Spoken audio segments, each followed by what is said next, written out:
Hey, Tommy, guess what? They want to do a reality show on the taxi business, and they want us to be a part of it. They want us to star in it. Something like, I guess, in between Taxi and Taxi Cab Confessions, but the real deal. I mean, they want to know everything.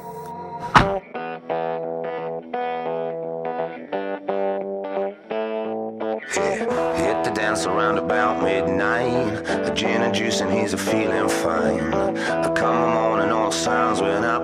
Police, a man said the joint was shut. All the brothers getting busted outside. Undercover officer reading them the rights. A one-way ticket while you're prison bound. The night the lights in Dallas. Luxor Cab, operator 118, hold this. This is Luxor Cab, your cab is downstairs. We put out 180 cabs, 2 shifts a day, 360 drivers. 4,000 calls a day on the average.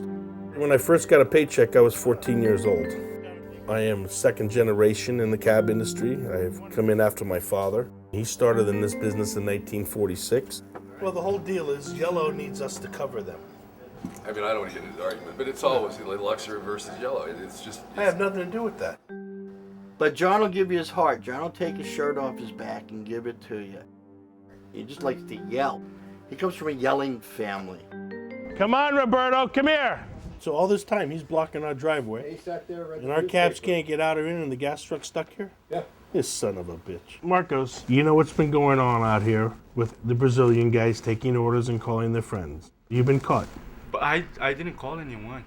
So 12 minutes later, it was no trip. I never did that again. I swear, God. I have a son. He's 3 years old. Cut the bullshit out for a minute, okay? I know more than you think I know. What's this complaint that I have about our driver who gets out and pees in a lady's bushes? Tuesday night, had an accident on the Bay Shore.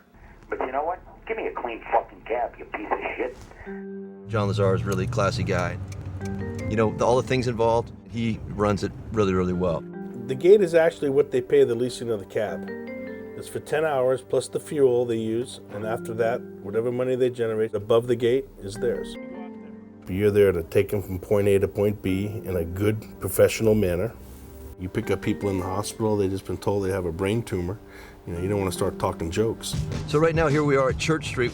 We're about to rob a bank, and I feel good. I feel like we're ready. I wrote a musical called Strikers. The play flopped. He tried to rob me, but he was a big dummy, and I talked him into thinking I was an undercover cop, and I made him pay the fare and then wait with his hands against the wall. You know what I mean? So you got to use your head.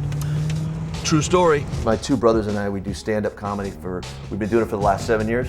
My goal is to use the left jab of humor and the right cross of truth to write and perform and entertain people, but put them in a little bit of pain. We have something called vehicle replay movement to show where the cabs were all day long. The FBI started showing up here. Well, who was the cab driver that was down at Columbus and Kearny at 5:05 in the morning? The FBI goes, geez, you're more sophisticated than we are. If you want to get duking it out, yelling and screaming, see me in a few days. I'm not as pleasant as I seem.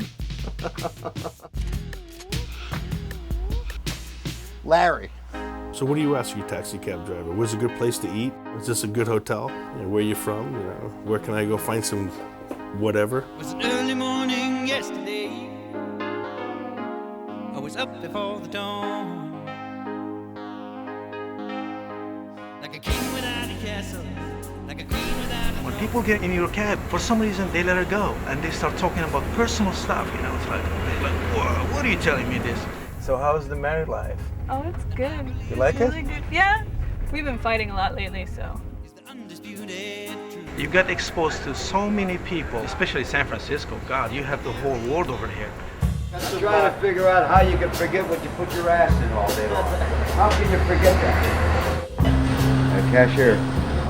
Monday, Tuesday, Wednesday, Bill works here as the cashier. And then on Thursday, he goes home and rests. And then on Friday, Saturday, Sunday, you can find him at the track, you know, betting all of his money on the horses. So I'm down to chess and checkers with the old men in Golden Gate Park, or go to the racetrack. And I prefer the races. He has his life backwards. He went with fast women and slow horses. That's what happened. The family. I have my cousin David Adams as my maintenance manager.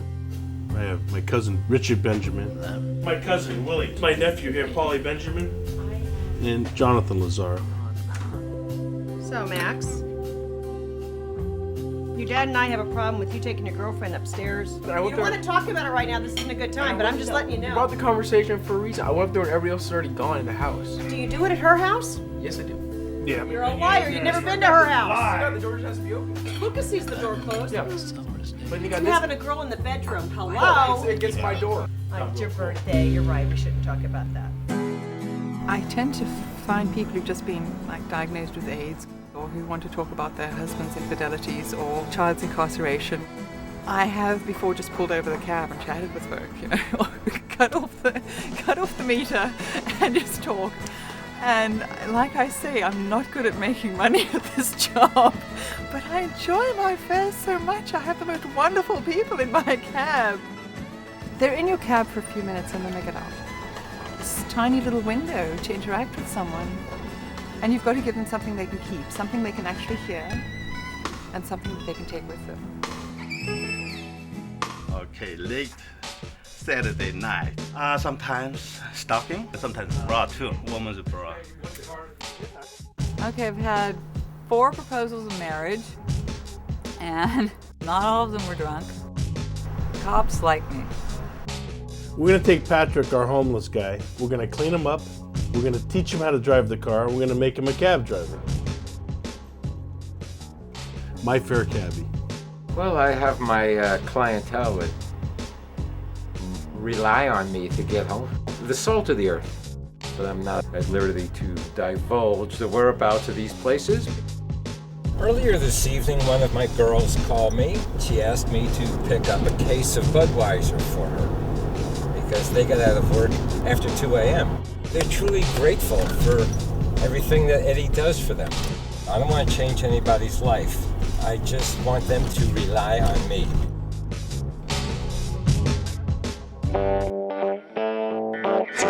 Freak Tony on 428. Special brand stay right time, wrong place. Colombian connections in the corridors of power. Mean a man on the money and ever going down. Lord Lucky takes his lady to the magic flute. A little taste of Pete, nice bulletproof. So how long we gotta wait until we get the